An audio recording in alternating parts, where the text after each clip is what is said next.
বাড়িতে cake tin নেই তাতে কি হয়েছে, এরকম যদি একটা সিলভারের বাটি থাকে তো এই কেকটা কিন্তু অনায়াসে বানিয়ে নিতে পারো।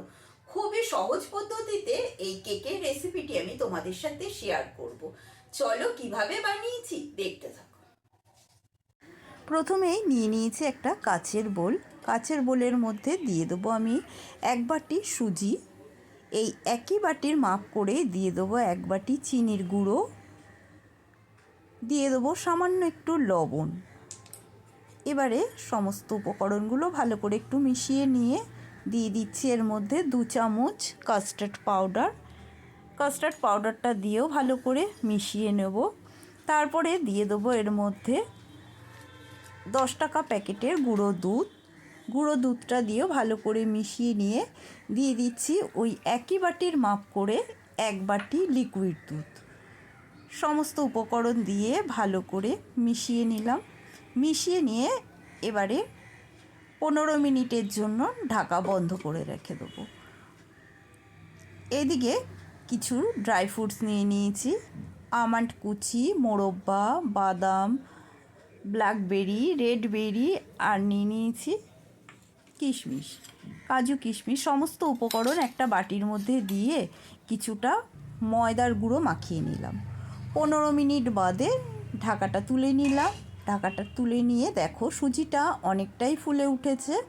ভালো করে একটু নেড়ে চেড়ে নিলাম। নেড়ে চেড়ে নিয়ে এবারে এর মধ্যে দিয়ে দিলাম এলাচের গুঁড়ো। তারপরে দিয়ে দিচ্ছি গলিয়ে নেওয়া বাটারটা দিয়ে দেওয়ার পরে আবারও ভালো করে একটু মিশিয়ে নেব। ভালো করে মিশিয়ে নেওয়ার পরে তারপরে দিয়ে দেবো ময়দায় কোটিং করে নেওয়া ড্রাই ফ্রুটসগুলো দিয়ে ভালো করে মিশিয়ে নিয়ে তারপরে দিয়ে দিলাম 1 প্যাকেট ইনোটা দিয়েও ভালো করে মিশিয়ে নিতে হবে। কেকের ব্যাটার ভালো করে যত মেশাবে কেকটা কিন্তু খেতে কিন্তু ততই ভালো হবে। এইদিকে একটা কড়াইয়ের মধ্যে বেশ কিছুটা লবণ দিয়ে লবণটা গরম করতে রেখেছি। আর কেকটা বানাবো আমি এই বাটিটার মধ্যে। প্রথমে বাটিটার মধ্যে সামান্য একটু সাদা তেল ব্রাশ করে নিচ্ছি। তারপরে ওই বাটির মাপ করে একটা সাদা কাগজ কেটে নিয়েছি, সাদা কাগজের ওপরেও একটু অয়েল ব্রাশ করে নিলাম।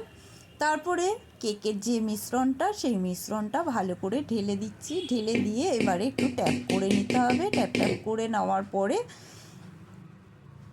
কড়াইতে যে লবণটা গরম করতে দিয়েছিলাম এবার ঢাকাটা সরিয়ে নিয়ে কেকের বাটিটা বসিয়ে দিলাম।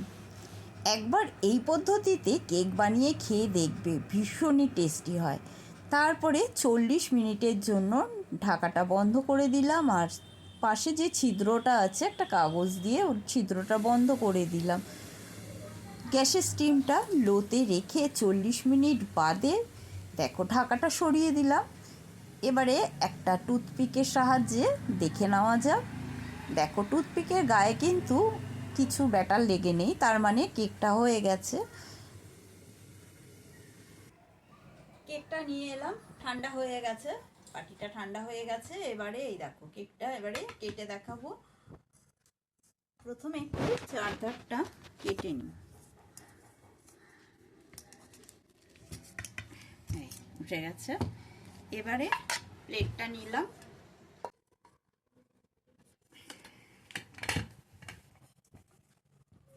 এই দেখো প্লেটটা উল্টে দিলাম, তারপরে কাগজটা সরিয়ে দিই। কাগজ দেখো কেকটা কত সুন্দর হয়েছে, খুব সুন্দর হয়েছে। তাহলে কেকটা আমি কেটে দেখাই। প্রথমে কেটে বন্ধুদের দেখাই যে কেকটা কতটা নরম হয়েছে।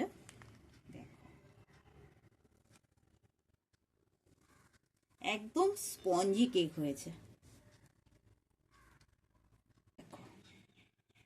কেকটা কতটা সুন্দর হয়েছে আর একদম সফট স্পঞ্জি, পুরো স্পঞ্জি কেক হয়েছে। খেতেও কিন্তু এই কেকটা ভীষণই সুস্বাদু, এতটাই ভালো লাগে। বাড়িতে অতি অবশ্যই বানিয়ে দেখতে পারো। আশা করি তোমাদের প্রত্যেকেরই ভালো লাগবে। আজকের মতন ভিডিওটা এই পর্যন্ত। সকলেই সুস্থ থাকবে, ভালো থাকবে। ধন্যবাদ।